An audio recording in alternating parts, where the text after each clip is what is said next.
মানুষের যেমন জন্ম মৃত্যু আছে, ঠিক তেমনি ইচ্ছেদেরও জন্ম মৃত্যু আছে। ইচ্ছেরা জন্মায়, ইচ্ছেরা মারা যায়। ইচ্ছেরা মারা গেলে কিছুই ভাল লাগে না আর। তখন লিখতে ভাল লাগে না, কথা বলতে ভাল লাগে না, গল্প করতেও ভাল লাগে না, আকাশ দেখতে ভাল লাগে না।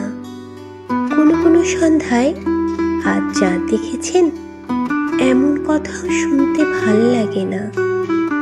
তখন আর কারো শুভরাত্রি লাগে না, ঘুম পাড়ানিও লাগে না আর। সে তখন একা একাই কথা বলে, একা একাই বাতি নেভায়, আর একা একাই ঘুমিয়ে পড়ে একা আকাশের মধ্যে।